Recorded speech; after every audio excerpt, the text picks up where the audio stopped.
Should be going live in 2 minutes. Meeting is now live on Facebook. Are you sure the meeting is not gonna cut in 45 minutes? Do you want us to restart another one? No. You paid for Zoom? Oh, I'm telling you, I tried everything.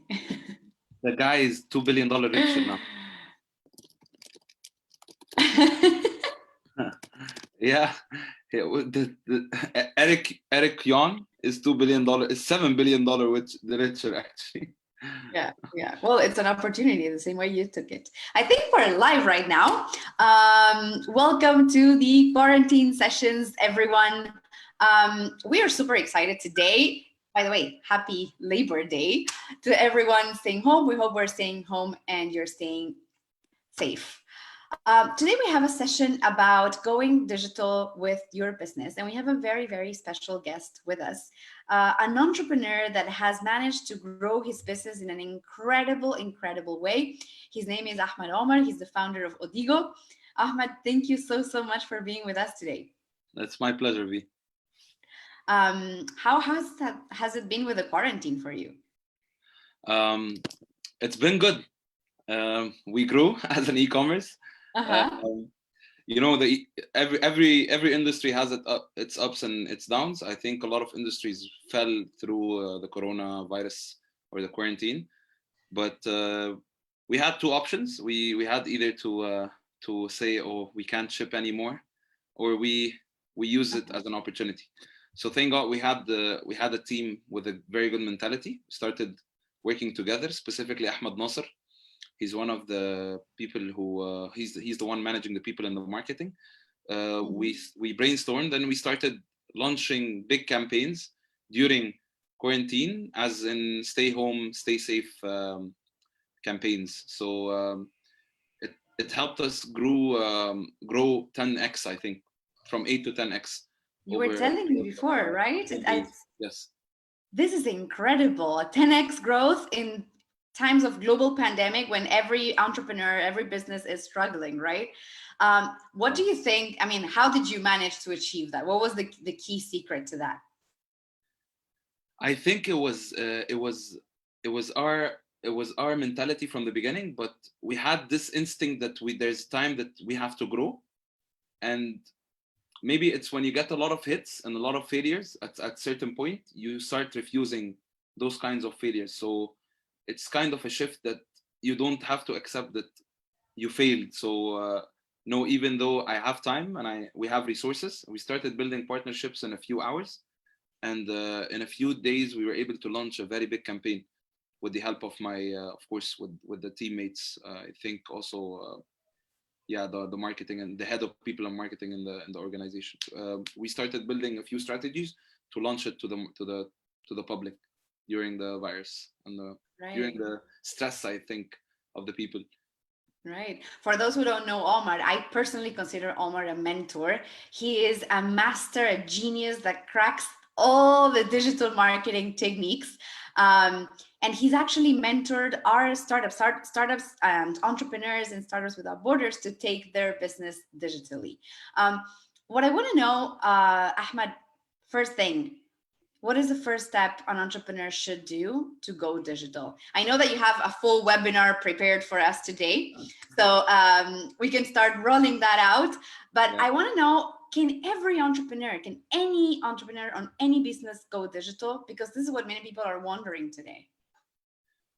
You see, I don't know what can. So there's always, like, if there's a service that can't go digital, there's always a certain feature that they have that can let them go digital. So let's say a barber shop. So I always give this example during the corona. You know, the barber shop, I've knew one of my friends that had a barber shop in a very expensive place. And we were brainstorming of how he can solve this problem of people can't even trust the equipment. People can't, they don't trust anymore the barbers and everything. So we built a very small Facebook page, and we started targeting the people around the area. And we started sending those barbers to the people at their houses. And they just had to pay extra money to buy a new kit every time they go and visit them during the corona. So so I think there's nothing that can go digital. I doubt there's something that can go digital, maybe except like um, selling planes or selling yachts or something like that. It can go digital, but at the end of the day, the transaction will be offline at the end of the day. Right.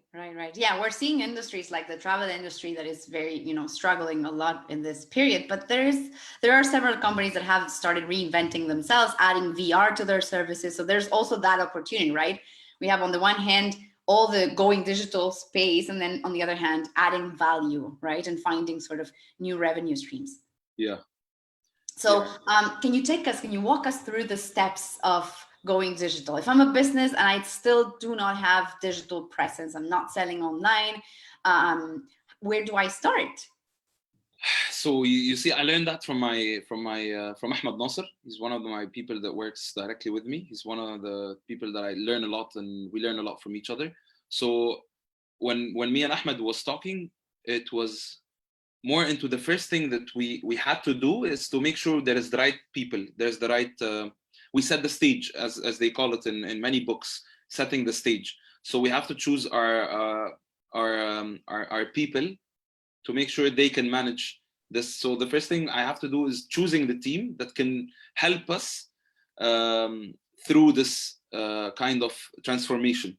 Right. The second thing is start seeing where do we stand. Do I have an online presence? Do I don't? And identify what you guys need to be sure to be online first.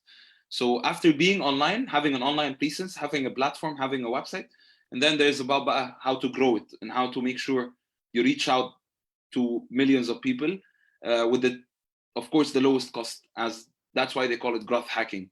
Right. So that's pretty much the process. It's pretty simple. It can be done in 5 days. It can be done in a sprint week. It can be done but with the right people, of course. Right. Do you want to take us and walk us through the steps? Sure, تمام. So yeah, let me.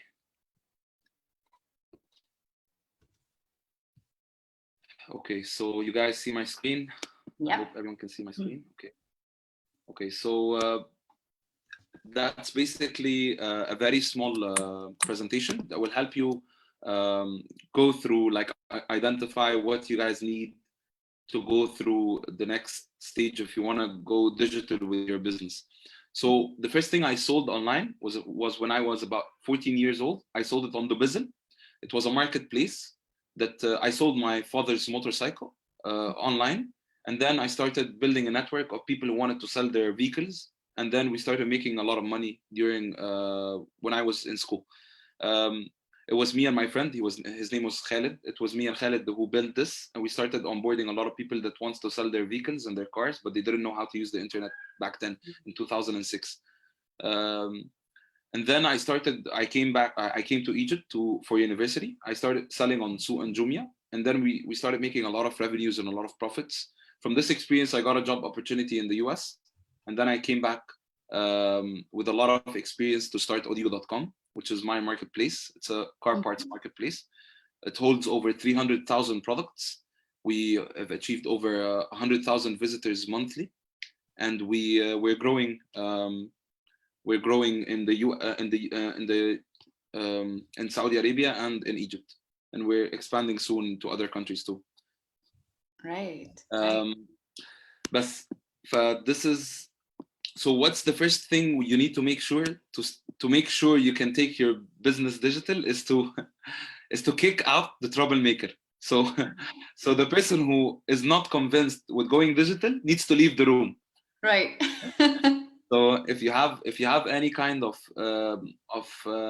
doubts, that's not going to help, because we can all sit in doubt until the corona or until the quarantine is over, and then we'll see that the past 6 months we lost so much money.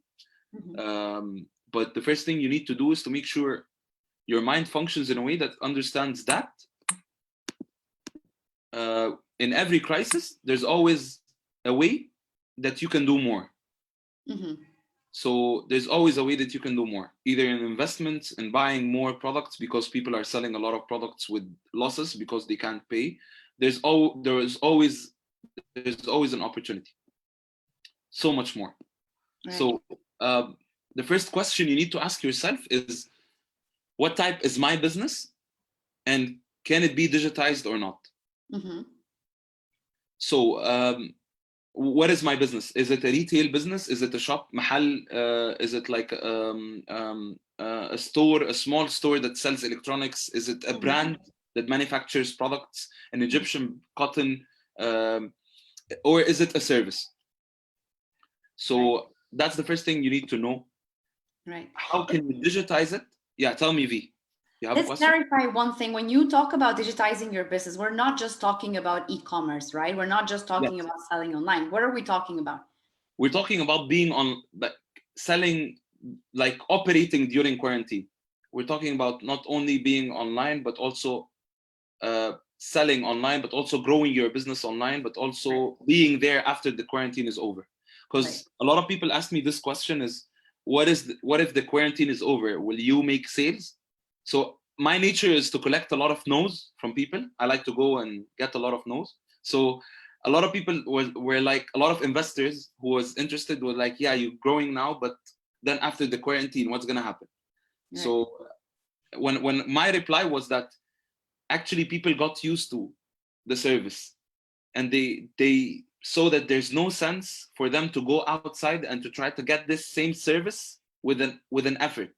Right. So why not do it at home? Right. So you can go out for parties, for events, for dinners, but they can still get the service while they're home. Right. So, that's one of the biggest that you have taught me personally, Omar. I remember once when I asked you, how do you overcome rejection? How do you overcome all the no's from customers? And you told me, change your mindset, start collecting no's, and for 100 no's, for each 100 no's, you're going to get a yes. Yes. Right. So it's a very important mindset shift, and it completely changed the way I see things as an entrepreneur. Yeah. I got this, honestly, I got it from a book called Thick Face Black Heart. It was a Japanese master that actually mentioned of the dynamics of everything, and he was explaining the same module, the same concept that I told you about, but it was just blessed to me over reading. So so this is the way everyone, I think, should think, is that they need to digitize. How can they digitize their business? And it doesn't matter after the quarantine, are they going to grow? Are they going to stay the same? At least they have an extra channel. Even if the quarantine is over, they have an extra channel to make sales on. So the first thing, as I mentioned, is you need to set the stage. Make sure you have the deciders, the facilitators, and the finance experts in the team, like maybe one each. You don't need a developer. You don't need a marketing guru. You don't need a lot of things. You can just read and open Google and start typing from the keywords you'll see from the presentation. You don't need a lot of resources, because I think in Odigo we've been there for 2 years. We haven't had a lot of traction, but we are going to in the next few weeks. But why didn't we grow rapidly? Because we had the wrong team at some point. We had no resources, maybe zero resources. We had no investments, and we stayed there. We started building solutions to stay in the market no matter what. And that have helped us overcome a lot of challenges. Right. So the first thing you need to do is set the stage. So whether you're a retail brand or service, you have to go through these 3 steps, that the build your online identity and presence. If you have them, then you will start listing your products or services on marketplaces, aggregators, and everywhere. If you have those, then you will need to do an omnipresence. An omnipresence campaign, or an omnipresence means that you show up on every screen available to the user. So for instance, if I'm running YouTube ads, if I'm running Google ads, if I'm running ads over other websites, if I'm doing SMS campaigns, email campaigns, a few other types like SEO and search engines and Google shopping campaigns, then that means that I'm showing everywhere. So that's called an omnipresence. At this point, you start to stick to the subconscious of the user. Right. Yes. So I have a lot of questions, but when you talk about omnipresence, because some services may not be relevant to some platforms, right? So what are we talking about? So for example, YouTube. Do you need to, so you want to run YouTube ads? Do you need to create a video? Entrepreneurs may sometimes worry about the budget required for the ads themselves, for the sort of content that each platform requires, right? Yeah. So how Yes. do you choose those platforms? So I think if you use like Fiverr and a few other tools, it will help you build a video with $5. It will help you get a voiceover with $5. So there's always, you can always find a lot of excuses not to do the content because of the budget. But there's always, when it comes to, if you can afford $20 or $50, you can build a full content that you guys need. So you need $5 for the design, you need $10 for the video and the voiceover, you need $5 for running the ads every day. So at some point, there's a lot of tools now that can keep you away from saying, I have no budget or I can't create a video. Right. So there's a lot of tools that you can create a video out of pictures. You could just upload pictures and it will create your video. Right. So this is what this is why I mentioned at the beginning, you have to be able to change a bit of your mentality and find solutions to grow. Right. I love this hustler mindset where there's no, like, no is not an option in this case, right? You always find a way, you always find, and content is so relevant, it's so much related to it, right? Yes. Yeah, Salah is saying, interesting advice from Ahmed Omar. Mohammed Malawi saying, it definitely, everything can go digital, even taxi drivers and bus services did. So take us through these 3 steps, basically. So the first is building your online presence. It's the first thing is the identity. What kind of identity do you have? How can you build it? It's pretty simple. With a few tools, you can do it. If you're a retail store and you want to do an e-commerce shop, like a shop that sells products of your own store, you can use like BigCommerce, Shopify, Zvendo, if you're in Egypt. So those tools are very easy and simple and very affordable, that you can use, that you can actually build a website in actually 3 business days, so 72 hours. Odigo was first built in a camp in Gona in 5 days. It was built as a prototype. We built Odigo. It was called Zero first, and we built Odigo in 3 days. We started making transactions in the 4th and the 5th day. There was no products, there was no anything that we had, and we started making transactions over the website. So if you're a retail store, I think those 3 options are very good, because it makes it pretty simple for you to upload products, download products, to change the prices, to add plugins for marketing. Like if you want to add Google Shopping plugin, you can just add it and put a budget, and it's pretty simple. You wouldn't need to be a Google expert or a Facebook expert. So they have a lot of plugins that you don't need a developer to do it. Right. If you need like a website for selling your real estates or something, that you would need the customer to just fill a form to get in touch with you, and so you can make the transaction over the phone or offline, then you can just use GoDaddy or Wix. For the services, like if you have like a service, like if you are a service platform and you have like end-to-end point, customer to customer or peer-to-peer, you can build it using WordPress or Magento. So these things, you can find freelancers online with the services. Like if it's a bit complex project, it can be built via WordPress, and you will find a lot of freelancers online. They'll do it for $80, $100 max, right? To build your own website. This is a very important piece of information. The budget is not as high as we tend to think, right? Yeah, it's not as high as you tend to think. Yeah, of course. Right. It can scale up to be very high, but it's because you're growing the business. So currently at Odigo, we spend so much, but the business is growing. So the numbers are growing. So you'll always be able to manage that kind of expenses. Right. So after building a website, what's next is your online presence. You need to build your online presence. There's a very few things that you can do to manage listing your website on search directories and engines. So you just go online and start giving Google the information that you are there. You can just apply on Google My Business, or Bing Business or Yellow Pages and add your website on Yellow Pages, or Yahoo for business. So those are pretty simple things you can just do and start listing your business. So it can be out there on the search engines, and Google can start indexing those results and start getting your website for your service. How to do it and what's the best way to do it, that's a long, like a bit, we can stay like a few hours on it, like search engine optimization and how to make sure you add those keywords to certain titles so you can show up when people search for certain things. So actually in the keyword car parts, it's a very competitive keyword in Saudi and in Egypt. In Arabic it's قطع غيار.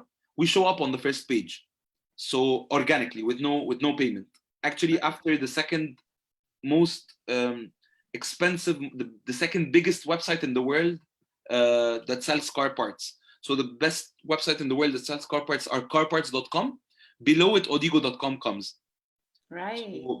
So this is how we managed we managed something called findability, how people can find us.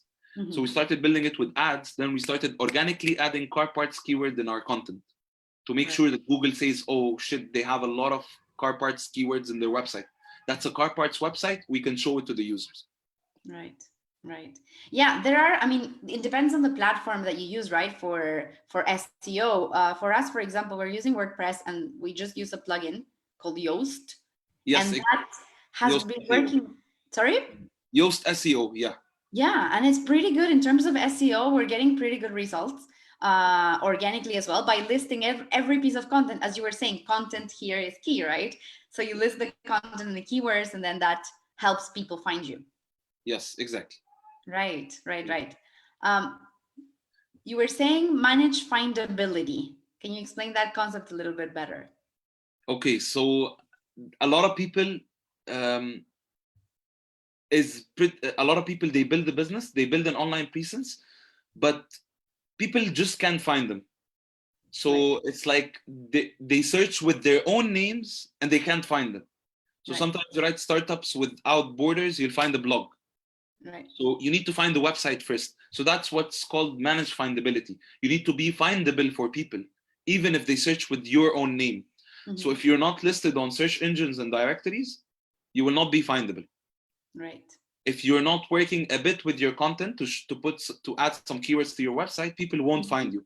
So that's what's called findability. You need to be findable. And the first basic stage is findable on your name. Like your business name needs to be findable for local people. Right. So we're talking about two different things, right? We're talking about SEO, search engine optimization on the one hand, but also we're talking about the directories that you just mentioned, right? Being out there in the directories. These are two different ways of sort of showing up, right? Yes. Right. Yes. Adding your business to the directories is the first step where it comes that, yeah, at this point, we will be findable. Google will find you. Crawlers will find you. It will index you. So at this point, it will show you to the users that are looking for those kinds of things. Right. For your services. And then build the social presence. You need to build up the pages, the web pages like Instagram page, Facebook page, Pinterest. The more you can do, you should do. Like if you want to have 25 accounts on Twitter, Pinterest, things that Egyptians don't even use, you can actually add it because you're going to be more findable. If the user found you through Pinterest or Twitter or YouTube or Skype or whatever, or Tumblr or any kind of social media, it's better to keep listing your business all over. Right. Is it more important to have many accounts, many different platforms where perhaps content is not updated every day, or to have, fewer platforms, but having regular content pieces? Yes. So what you just said is you said that we call it the diverse, tamam, but you're focused. So at the diverse, you're there on all platforms, but you focus on 2 or 3 channels like Instagram and Facebook. So yeah, of course, you have to focus on 1 or 2 until you master them and get the most out of them, and then focus on others. But of course, you have to focus. So but at the beginning, to be findable, you have to keep listing your businesses, because what happens is that social media platforms, they go and verify this domain with Google. So the more verifications you guys get from social media platforms, the better Google says, oh, that's a legit business. Right. So it keeps showing you and makes you more findable. Right, right. Mohammed El Damarawi saying, oh, the quality versus quantity issue. Yeah, that usually it's that, right. It's a dichotomy. It's a question we all ask ourselves. What is better? Yeah, but at the beginning, the domain is pretty fresh. And if you send an email to someone, you'll be put in spam sometimes. So right. Yeah, so at the beginning, you need to verify the domain. So of course, you need to be focused on 1 or 2 channels. That's 100%. But at the beginning, it will take you a day to list your business all over the social media channels and all over the search directories. You need to get more hits to the website because they go back to Google and ask, is this website legit? And Google goes back to them, says yes. So the more Google says yes, the more your domain is more legit. Right, right, right, right. And it's more findable, of course. Right. Very, very interesting insights.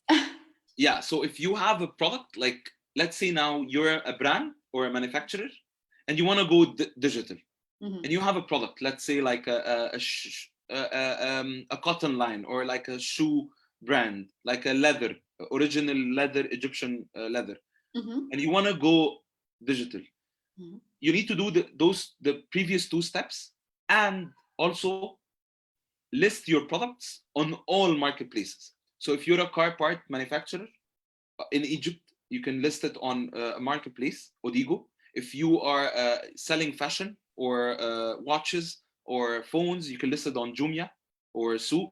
If you have a property that you want to sell, or you're a company that sell a lot of properties, you can list it on Aqarmap.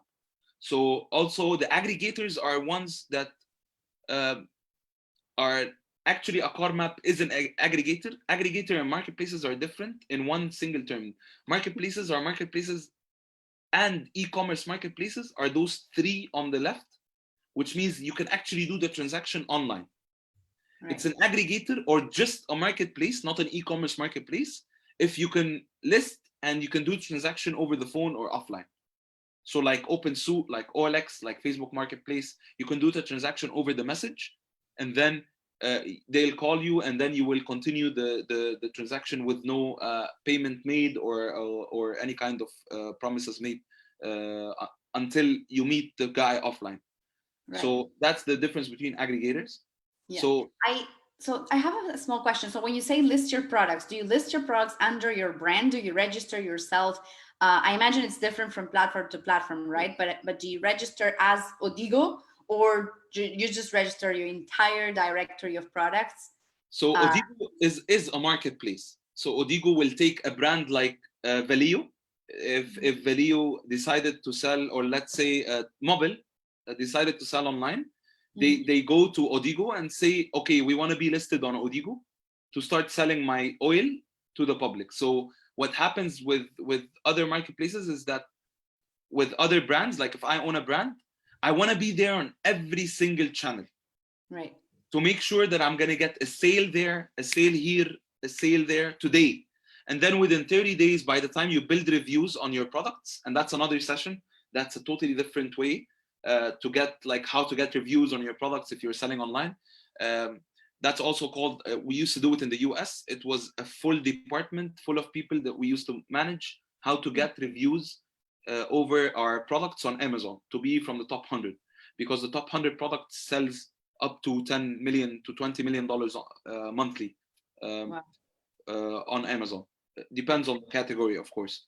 So that's like, so if you wanna sell your brand and you're there, even if you have a website and you're selling on it, you need to be there on Jumia and on Souq and on Odigo if you are selling a car part brand, or if you are manufacturing a car parts in Egypt, or if you're selling a brand that has to do with cars. So you need to always list and be there everywhere. So people, if they go to Odigo, to Jumia, to Souq, to of course not Aqarmap, but like sometimes you can do ads on OLX, even if you're selling a product that you will have to create the transaction online, but you can do on OLX now because OLX can help you ship.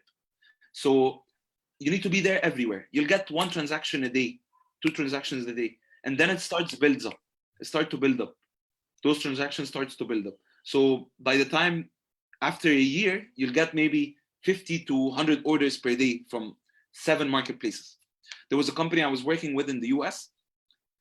This company, it had a product that it was impossible to sell online, to the extent that we had to build 46 accounts on 46 different marketplaces to make the first sale.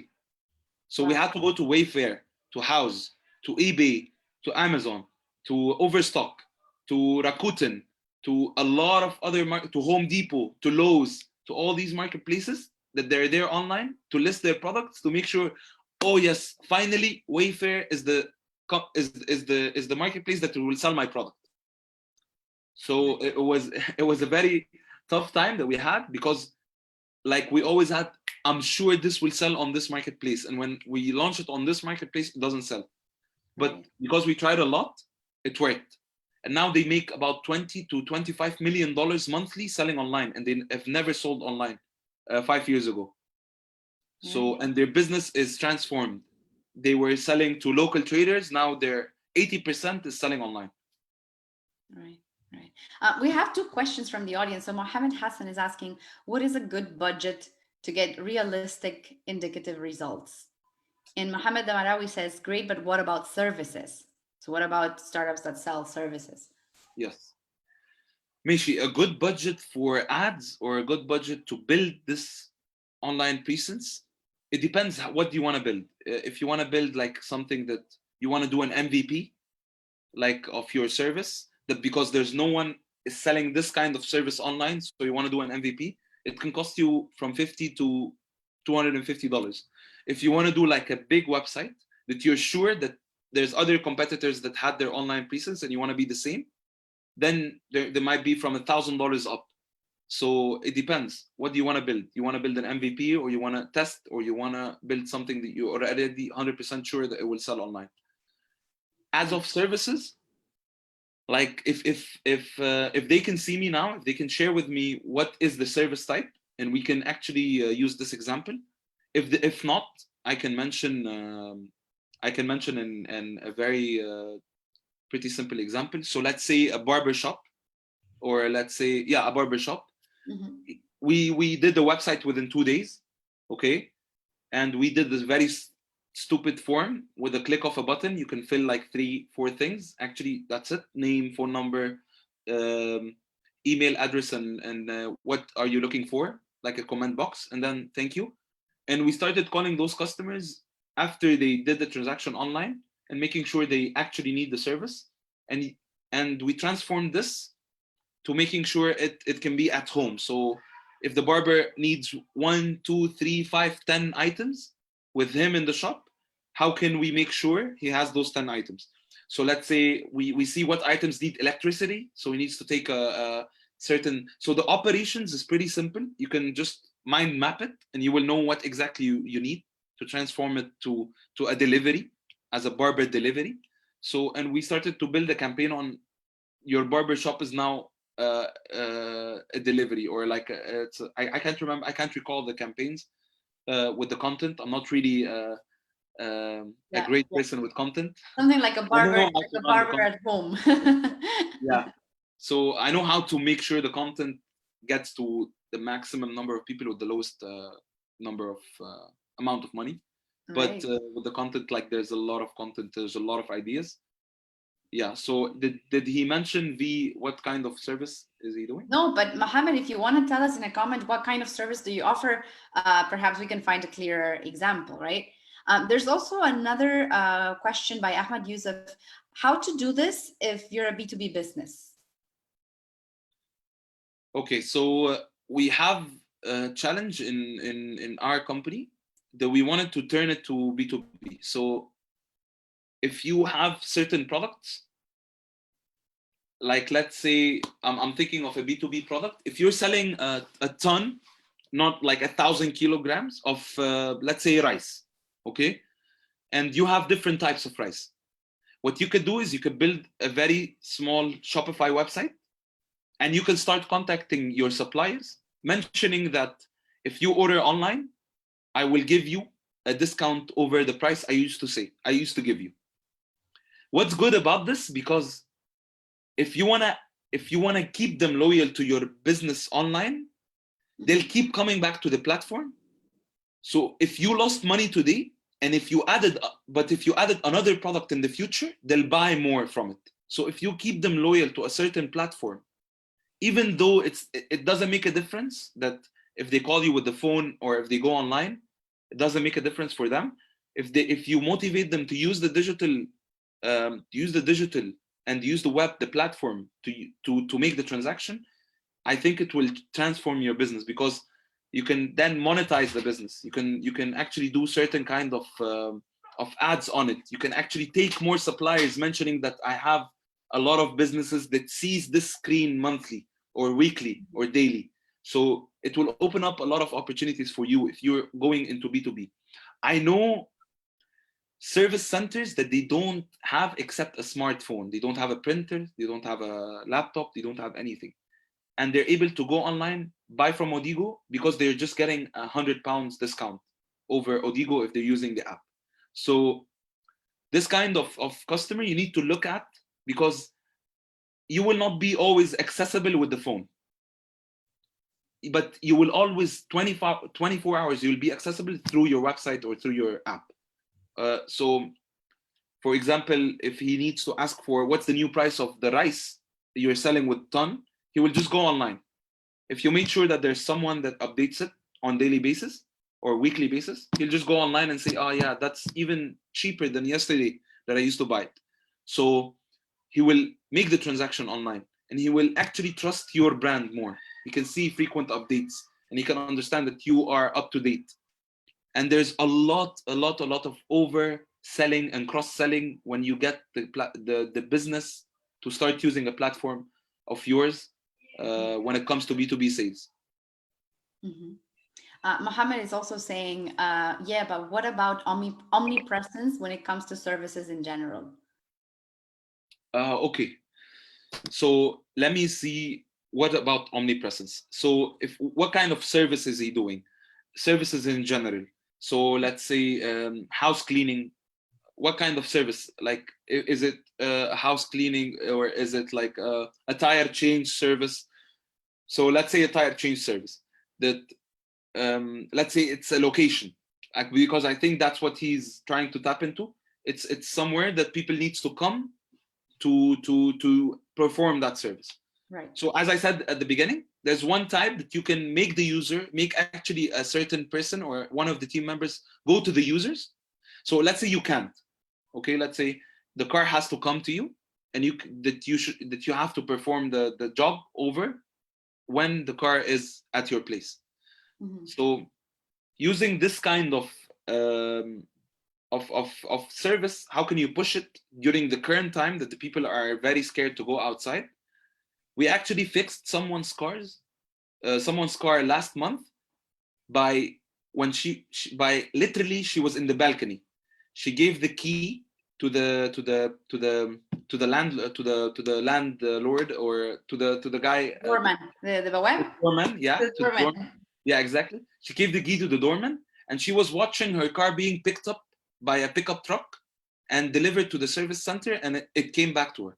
That service costed us £500 more, but it gave the customer the maximum and the best experience he could ever have.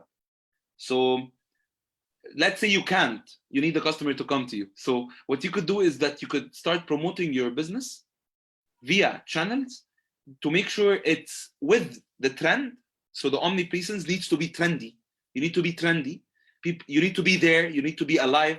People needs to know that you are there. Your platforms say that there is a corona, and the delivery time might affect the during the quarantine and all these stuff. So with the push and pull strategies when it comes to omnipresence, you can advertise this kind of content that says, yeah, we worry about you, and we'll make sure that when you come, you will be able to perform the service well. How can you onboard the customer online? You can start building a very simple website that says book now, and then you can book, add the appointment, the date and time, and someone from your team can get in touch with them and make sure the logistics is done. Right, right. One service or one sort of service industry that is booming right now is everything related to education. And I Yeah. see actually lots of businesses that that before were not only offering education or training, that are now focusing more on that because that's what they can provide best online, right? Yes. Yes. I think education is one of the, like, it's one of the most growing. I've heard it's going more than 357% worldwide.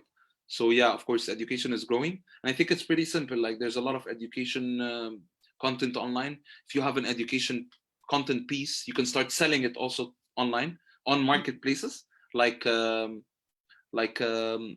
a lot like Coursera and all these. They accept those kinds of courses. So if you have an online course that you want to sell, if that's your business to build online courses, so you can still sell it on marketplaces like Coursera and others alternative to Coursera, to make sure you're there and you're able to make money. I think that's pretty good money. Right, right. So you were starting to talk about advanced omnipresence. What are we talking about here? So when I say advanced, I don't want to complicate it, but you need someone a bit advanced to be overlooking your digital growth. So or making sure like your digital presence is growing. You need a bit of an advanced candidate that is able to create some push and pull strategies, like pushing display ads on different websites, like pushing your ads on all websites or on YouTube or on shopping campaigns. Now shopping campaign is there in Egypt. I think it's there around the world now. It wasn't there in Egypt a few weeks ago. Shopping campaigns are like showing products on Google directly when the user is searching something. He doesn't need to go inside the web and start looking at the product. He can see it from Google directly. So there's video ads and there's UACs, so universal ad campaigns.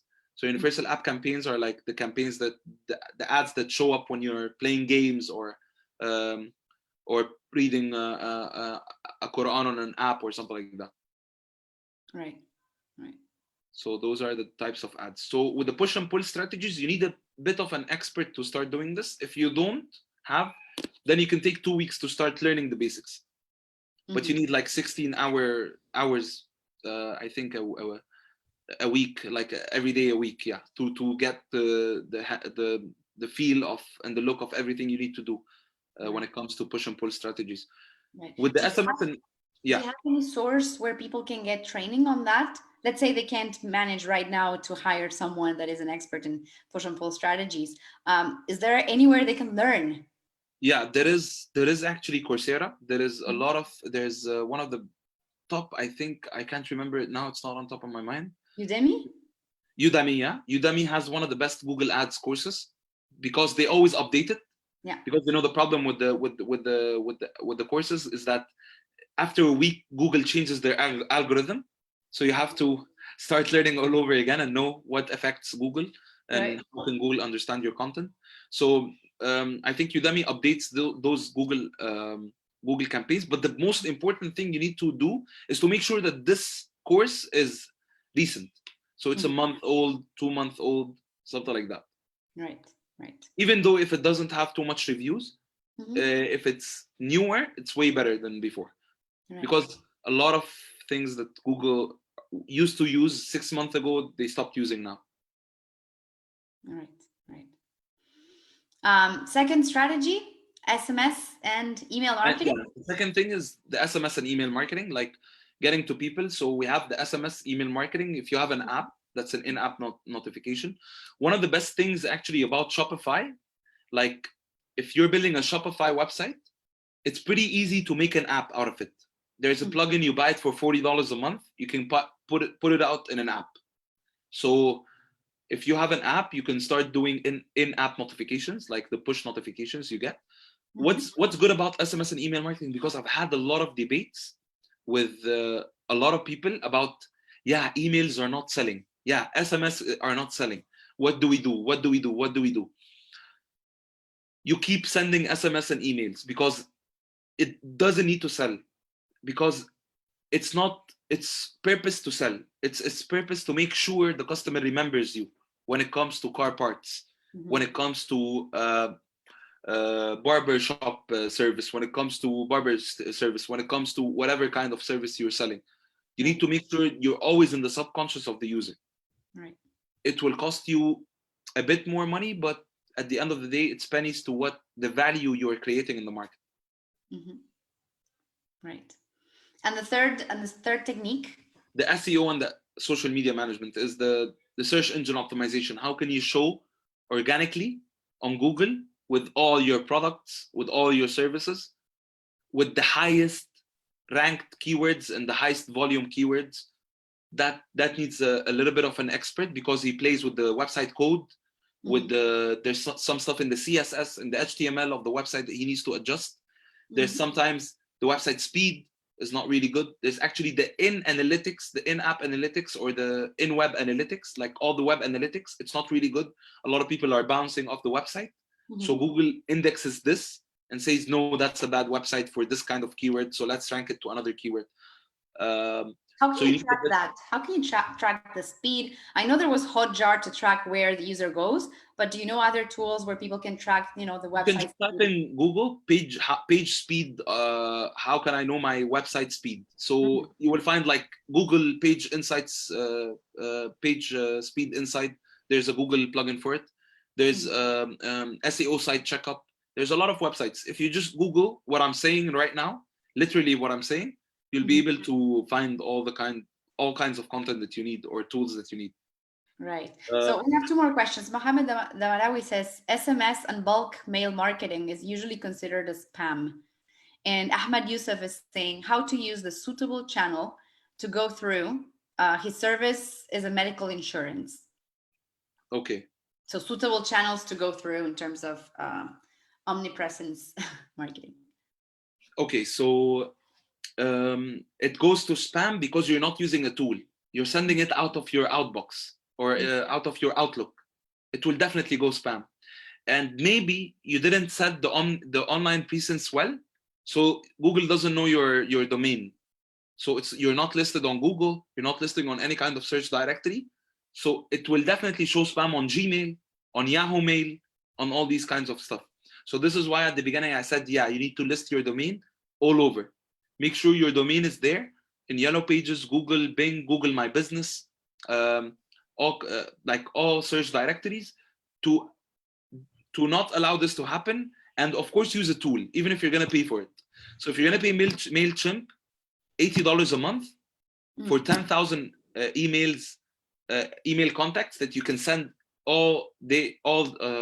every day, okay, like you can send to 10,000 people every day, that's going to cost you $80, and it will not let your email be spam, because MailChimp verifies that. And this is the edge actually of MailChimp and SendGrid. It allows Google to understand your domain, and they have like a lot of going and coming back, incoming in an SMTP out and SMTP in between Google and MailChimp. So however, there is a verification to be done inside MailChimp, right? So yeah, there are steps you need to follow before sending emails. Yes, that's like organically. When you join MailChimp, you have to do this. And there's also something that is called Google Merchant Center. You need to verify your domain on Google Merchant Center. So that's something called, that's a way that you can tell Google, please index my sitemap of my website, verify my domain, and help me show up on search engines. Right.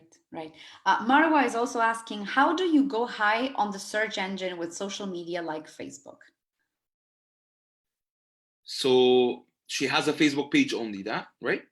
This is what I understand from the question. So how do you, with the Facebook page, how do you, rank highly on Google? You can run Google Ads that will get you traffic on your Facebook page. That's number one. Number two, you can add a lot of content in your posts with keywords that are very close to your service or product.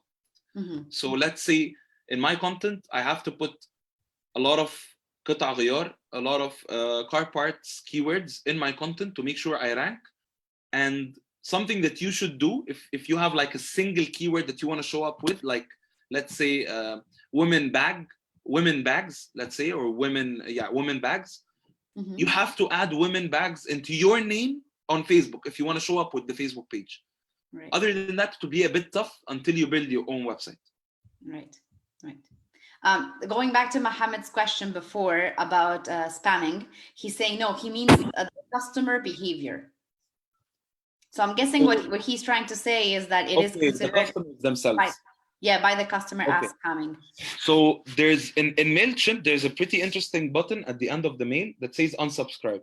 Mm-hmm. Okay, if you want to make it clear for the user so they can unsubscribe if they don't want to, it's fine. But people don't mark you as spam before they can unsubscribe. They unsubscribe, and if you send them another email, MailChimp tells you can't. They unsubscribe. Right.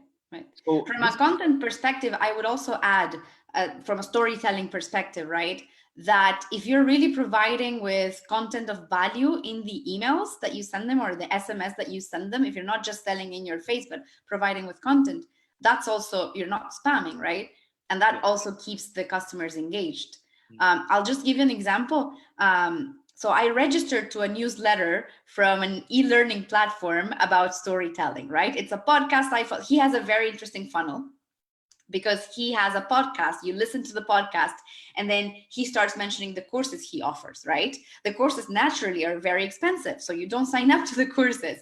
But every week on a newsletter, he sends you a 5-minute video that is part of his courses. And he's adding value. Each video that I watch gives me value on how to write better titles, how to write better email subject lines, right? He's giving me value for free with the emails, but he's also trying to sell at the end of the day. Yeah. Right. And we had one more question from Ahmad Youssef. He was saying how to use the suitable channel to go through. He was the medical insurance service. Yeah. Okay. So the most suitable, honestly, is everything until you are sure of one thing. So let's say you have $100, okay, and you have 10 channels like Twitter, Facebook, Google, LinkedIn, YouTube, Facebook, MailChimp. Let's say like maybe 3 more social media engines, Pinterest, and 2 other more. So if you have $100, you have to test $10 on each and see what is the most cheap, what got you the best and the best kind of target audience, the customer that is very close to your brand and is actually looking for something like your service. You have to identify the cost of acquisition. How much did I pay to acquire the users? Actually, like I got 10 calls, but actually 2. But from LinkedIn, I got 5 calls and I converted 4. So you need to identify the cost of acquisition and where did you get the acquisition from. I used to tell that to a lot of people. I told them test. You have 8 campaign types on Facebook. You can test on those 8 campaigns on Facebook and see what's the best campaign that will get you the best results. With the same content, with different content, try to change the content, try to play with the content. So all I can say is keep testing until you find the right channel online, but make sure it's a digital channel. Right. Perfect. Well, we're running out of time. We're only going to take a few more questions. So sorry, Ahmed, for keeping you for so long. Oh, my pleasure, V. What would you advise? Let's say we want to create a starter kit, right? A starter kit for an entrepreneur who's going digital in times of pandemic. What do you advise as an initial budget and as initial sort of channels? So if we're talking about Egypt and the Middle East, so like Egypt and Saudi and Dubai, maybe we are talking about a kit that consists of building a website, building content, and building and pushing this content to over different channels, right? That's what you mean. So what I'm saying is it differs, but we can say like up to starting at $500, we'll build you a website. We'll make sure you have someone that writes you content. We'll make sure that you are there listed online, and we'll get you all the data that you need, the data entry you need to be done. It will get you all kinds of video content that you need, the designs you need to do. I think the starter kit would be at $500 up to maybe $2,500. If it's a big corporate company, then it can of course, it can start investing a big chunk of money towards their online presence, as that's where everyone knows it's going to be the future. So there's no use to delay this kind of decision. Right, right. Okay, so we have one last question from El Virus. Thank you, Valentina and Ahmed, for the valuable session. So my question is regarding platform as a service models. Any advice on how could they get fund to scale? So it's a platform as a service. So it's like platform as a service models. So it's like a Zvendo, like Shopify, like, yeah, I think they're really growing right now. Mm-hmm. All what you need to do is, I think, get in touch with a lot of people online, start building your, I think you're a platform. So start showing up to people that they can digitize their business, partner with people like us, like Valentina, and they can start and showing you to a lot of other entrepreneurs in the ecosystem to start using your service. And then with this traction, you can get a lot of money. Right. So getting traction first, that's basically in a nutshell. Yeah. Getting traction first. People need to love his platform and start using it for him to get money. Like, it would have been easy for you to get money, but we had to show a lot of people, a lot of transactions, and a lot of growth numbers to get the money we are spending right now. Right, right, perfect. Well, Ahmed, thank you so much. This has been such a valuable session. So many insights to take into. The session is going to be available both on our Facebook page, on our YouTube channel as well. So you can go check it out once again. And thank you again. Ramadan Kareem, Ahmed. Thank you so much. See you on Monday on the next quarantine sessions. Bye. Thank you. Bye bye.